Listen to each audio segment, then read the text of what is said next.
I was halfway through presenting a $1 million proposal to a room full of suits when my vision collapsed, like a bad TV signal, static fuzzing everything out. My hands stopped working. The laser pointer I'd been waving around fell to the floor with a sharp clink, and I could hear it, but it felt like it was miles away.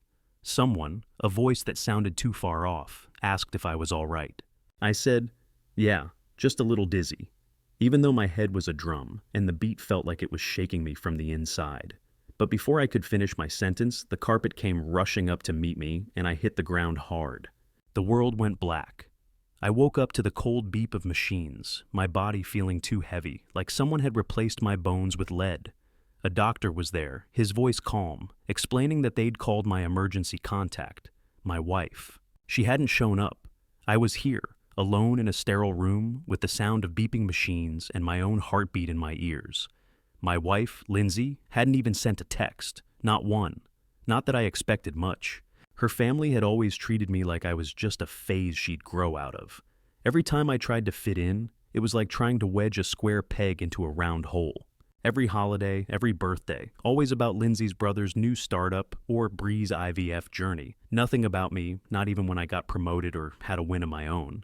They just nodded, gave me a polite, "That's nice," and moved on to whatever drama was next in their lives. I checked my phone again. Same result. The blinking blue dot telling me there was something I missed. I opened it. A tag from Bree, that damn family selfie. The one where they were all grinning, arms wrapped around each other, matching jerseys, looking like they were having the time of their lives. The caption read, "Family Day without the tension." I couldn't stop staring at it. The words burned. The image burned. I could feel the anger starting to rise in my chest, but it wasn't the kind of anger that was loud or obvious. It was the quiet, suffocating kind. The kind that eats away at you from the inside. I was tired. Tired of trying. Tired of pretending. Tired of waiting for them to care. Maybe she had the right to be scared. Maybe she couldn't handle seeing me like this.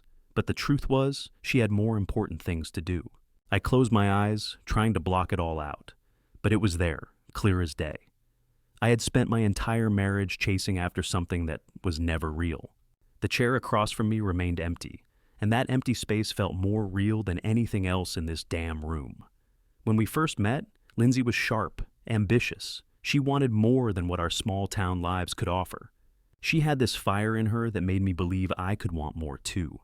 We clicked. It felt like we were both reaching for something bigger, and for a while, I believed we were building it together. I thought we were on the same page, even when we moved to the city and I took that job that felt like a huge leap. I was proud of myself, of us. But somewhere along the way, I became a background character in her big city storyline. My promotions were nice, hers were deserved. Every time she got another step up, it was a celebration, a career milestone, a look at what she's doing. When I got promoted, it was more of a footnote like, "Oh, that's great, honey." My birthday dinners were fast food, takeout from the same old place. Hers? Candlelit reservations at fancy spots I couldn't even pronounce. I spent every birthday pretending I didn't notice the difference, hoping that maybe next time it would feel like we were equals. I remembered one Christmas when we'd been married a couple of years. I gave her a framed print of the lake where we got engaged. Something sentimental, something from us. She gave me a hoodie, just a hoodie. Bree got a Peloton. And every time I looked at that gift, I told myself it was fine. It didn't matter. She didn't need to show she cared in the same way. But it did matter. It hurt. Because it wasn't just a gift. It was everything I'd been telling myself I was okay with. And then, my startup tanked in 2022. I didn't even have to tell Lindsay's family. They'd heard it through the grapevine, just like everyone else. They didn't care that I was losing everything. They didn't care that I was struggling. All they saw was a convenient excuse to treat me like a house guest instead of her husband. I could feel their pity, wrapped in false politeness, every time they spoke to me. The conversations about Lindsay's brother's big break or Bree's IVF treatments went on while I sat in the corner, trying to keep my head down. I stayed. I stayed because of the routines, the comfortable rhythm we had when it was just us. I stayed because I told myself that maybe, just maybe, next time they'd treat me like one of them. That maybe, just maybe, I was worth more than the background noise in their lives. But lying in that hospital bed, surrounded by the beeping machines, it became so clear. It hit harder than any blow I'd ever taken. The worst part? I couldn't even bring myself to care about it anymore. Maybe that's what hurt the most. The numbness. Around noon on the second day, my phone buzzed. I hadn't been expecting much. Maybe another missed call from Lindsay. Maybe some half-hearted text from her mom. But it wasn't them. It was Corey, one of the tech guys from work. We'd had beers together a couple of times, nothing more. Heard what happened, bringing your laptop and some normal clothes. I didn't even have to think about it. Corey showing up felt more natural than Lindsay's absence. I didn't reply, just shoved my phone back under the blanket and closed my eyes. Half an hour later, he walked in with a smirk and a bag of gummy bears. It was like he didn't even care that I'd collapsed at work, didn't care that I was lying here in a hospital bed with a tube stuck in my arm. He looked like it was a damn routine. Brought you some entertainment. He dropped the bag on the table and tossed a deck of cards down beside it. Don't know if you're into cards, but I'm guessing it's better than reruns on the hospital TV. I chuckled, or at least tried to. He was right. At that moment, anything was better than the mind-numbing boredom of the room. Corey pulled up a chair and started shuffling the cards, like it was just another day at work. Didn't flinch once when I nodded off or groaned in pain, just kept his smirk and dealt the cards like we were in a bar killing time.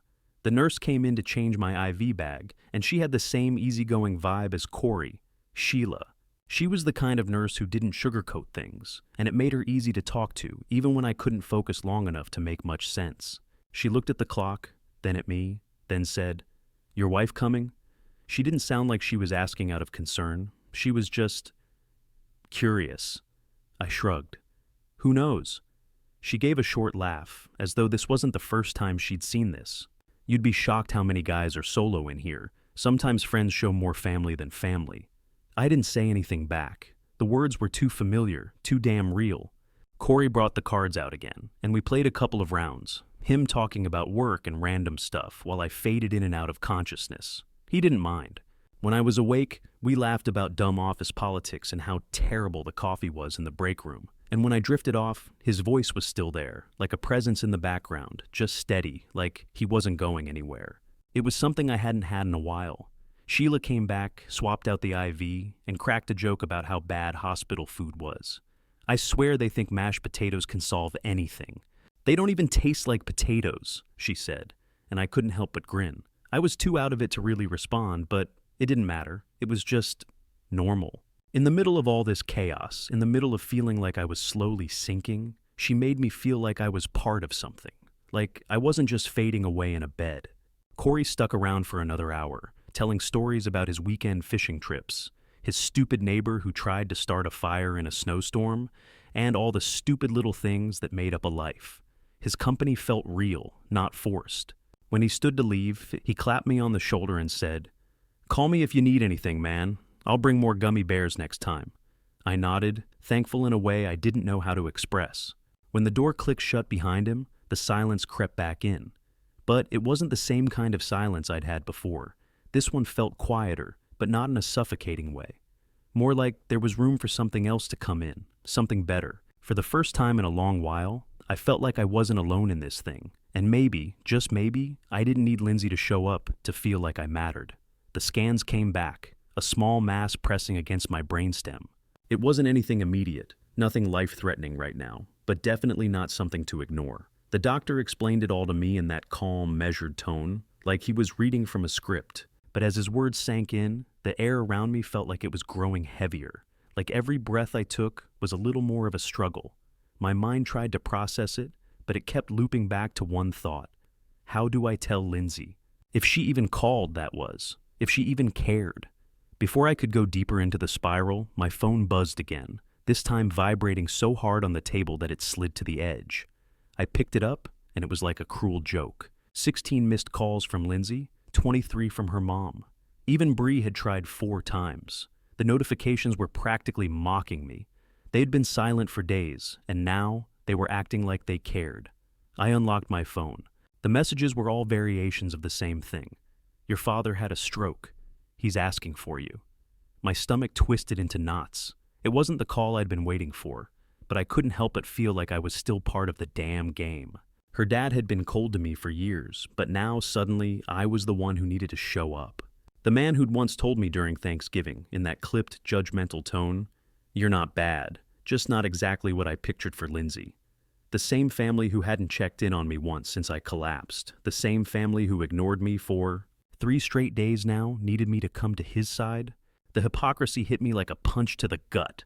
I dropped the phone on the bed, running my hand over my face. My mind was racing. What the hell did they want from me? The door to my room opened, and Sheila stepped in again, checking on the IV bag. I wasn't sure how much time had passed since Corey left, but it felt like hours.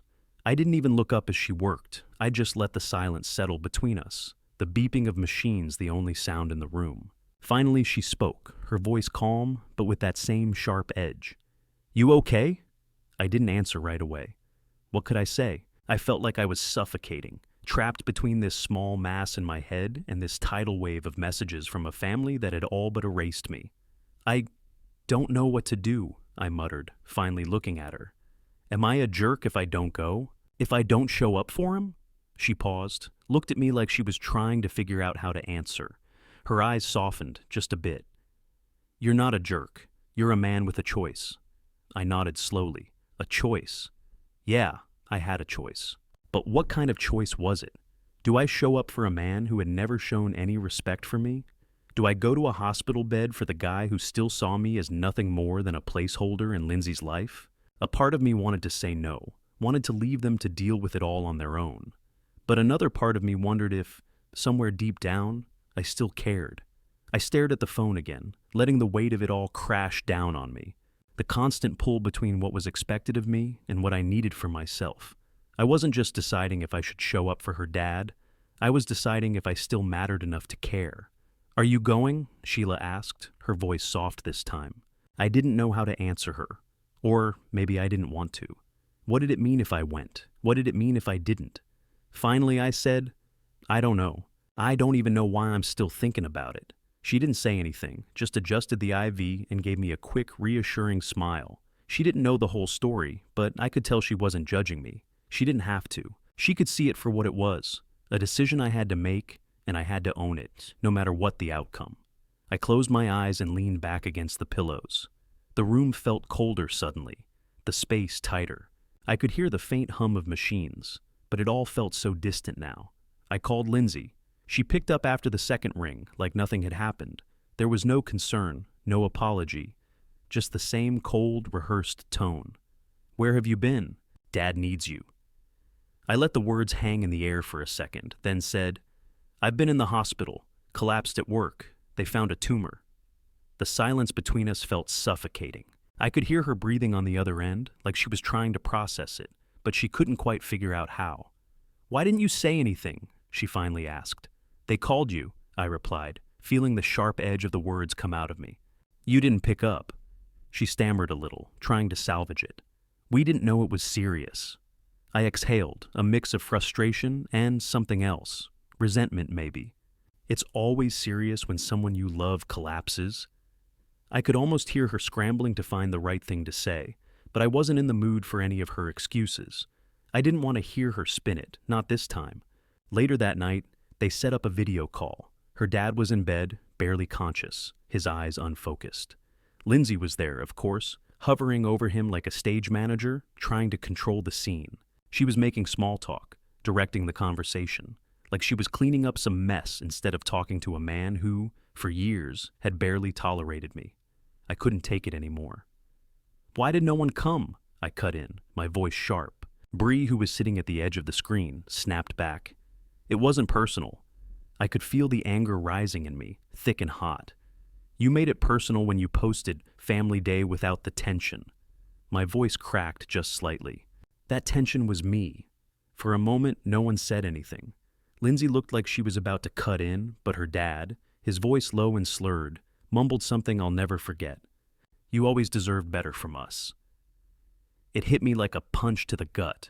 I wasn't sure if he meant it or if he was just barely holding on to consciousness, but those words, that small sliver of truth, hit harder than anything I'd heard in years. Bree was quiet. Lindsay's eyes welled up, but she didn't say anything, just looked down. I didn't care about her tears. What mattered was that, for the first time in my life, I felt like someone who wasn't family, had seen me. And it wasn't Lindsay. It wasn't anyone in her family. It was her dad, in the last moments of his life, who said the one thing I needed to hear: "You always deserve better from us." And in that moment, I realized that the family I had been desperately trying to fit into, to be accepted by, didn't have the capacity to give me anything. Not respect, not love, not even basic decency. They never did. They never would. The call ended soon after, Lindsay fumbling for words to clean up the mess of everything that had been said. But it didn't matter anymore. I was done trying to convince them I was worth something. If they couldn't see me, I sure as hell wasn't going to keep trying to get them to. I took the train out east the next morning. He was still holding on, barely, not for them, but for him. There was always this unspoken understanding between us, like he saw something in me he didn't see in the rest of them. He never said it out loud, but I could feel it in the way he'd nod when I spoke, the way he'd acknowledge my presence with a small, sharp look that meant more than any words he could have said. When I got to the hospital, they let me in to see him. He was barely holding on, his breathing shallow, his skin pale and clammy. I pulled up a chair beside his bed and took his hand. It felt cold, his grip weak, but I held it anyway. He didn't have much time left. I leaned down, close to his ear, and whispered, "I forgave you even before you asked." His eyes flickered open, just for a second, like he heard me. His lips parted, but no words came out. It didn't matter. It felt like I said everything I needed to say. A few minutes later, he was gone, and I was still sitting there, holding his hand, trying to figure out what the hell just happened. What kind of relationship was that? One where, even at the end, I wasn't sure if he actually cared, but I knew what I'd told him was true. I had forgiven him long before he ever acknowledged me. I had to, just to survive. The funeral was a quiet affair. Lindsay's family, of course, was all there, standing in clusters and whispering among themselves, pretending to be a family while somehow avoiding each other's gaze. I wasn't part of that world anymore. I wasn't really part of any world with them, not anymore. Then came the will reading. I knew it was coming, but nothing could prepare me for what happened next. Everyone assumed, of course, that the lake house would go to Lindsay, or maybe to Bree. They had the connections, the status. They were the family. But when the lawyer read the will aloud, it was clear who had been remembered. "The lake house," he said, looking up from the paper, "is to be left to my name." The room went silent. Bree's face turned bright red. I almost felt bad for her, but then I remembered she never once treated me like I mattered. She treated me like an afterthought, like I was just Lindsay's husband, a placeholder. So her reaction didn't surprise me. Lindsay didn't look much better. She just stared at me, her mouth hanging open like I'd stolen something right out of her hands. The look in her eyes made my stomach twist, but not in the way it used to. It wasn't a twist of love or affection. It was jealousy, maybe even anger. I had no idea what was going through her head, but I didn't care. The lawyer cleared his throat and went on. "To the one person in this family who never got a seat at the table, here's a table of your own." The words hit me hard, harder than I expected. Her dad, the man who'd never fully accepted me, had left me that house. It wasn't just a property, it was a statement. He'd seen what I'd been fighting against for years. He saw that I'd never truly belonged, that I'd been the outsider in his family, and he'd made sure to give me something no one else had. I stood there, trying to process what the hell just happened. And then I saw Lindsay, standing stiffly, not saying a word, her eyes still fixed on me like she couldn't believe it. It was like she was seeing me for the first time. I didn't say anything. There was no point. I wasn't there for their approval. I was finally getting something that felt real, something I hadn't earned by pretending to fit in or staying quiet when I should have spoken up. I was getting a seat at a table of my own, and that was the only thing that mattered. The lake cabin needed work, a lot of it. The deck was falling apart. Rotting wood creaked under my feet like it was begging me to stay off. The pipes leaked. The walls had this damp, musty smell that wouldn't go away no matter how many candles I lit. But it was mine, finally, no one else's. I didn't have to ask for permission to be here, didn't have to pretend to be something I wasn't. Corey came out one weekend to help. He brought tools and an attitude like he was just here to get the job done, no questions asked. Sheila showed up a couple of days later, off duty, with a big smile, a tray of cookies, and a bottle of bourbon tucked under her arm. "Thought you might need something stronger than coffee after today," she said, handing it over like it was the most normal thing in the world. I didn't even realize how much I needed the simple comfort of someone who wasn't judging me or treating me like a charity case. We worked together, the three of us, piece by piece, fixing the cabin up. Every hammer swing, every screw driven into the deck, felt like I was chipping away at something inside me, something old, something bitter. It wasn't just the cabin that was being rebuilt, it was me. Each small project scraped away another layer of the resentment I'd carried for so long, another piece of the anger I didn't know how to let go of. Some nights, I'd sit on the deck after a long day, looking out over the water, the sky painted in hues of orange and purple as the sun dipped down. It wasn't perfect, the cabin wasn't perfect, but it was mine, and that felt like enough. I could smell the burgers sizzling on the grill, hear the laughter of friends around the table, and for the first time in a long while, I felt like I had what I'd been searching for. The kind of nights I used to wish for during sterile dinners and forced smiles at Lindsay's family's table. No tension, no pretending. Lindsay called once. It was a few weeks after the will reading, her voice soft on the other end, like she was trying to ease back into the space we used to share. She said she wanted to visit. I could hear her hesitation, the guilt hanging between her words like a thread she didn't want to pull. I let it sit for a moment before I responded. "You're welcome to," I said, my voice steady but cold, but not as the woman who forgot me in a hospital bed. There was silence on the other end of the line. I could almost hear her thinking, weighing what to say next. But I didn't want her excuses, didn't want her apology. It was too late for that. The conversation ended quickly after that, like she couldn't find her footing. I didn't expect her to, and I didn't care.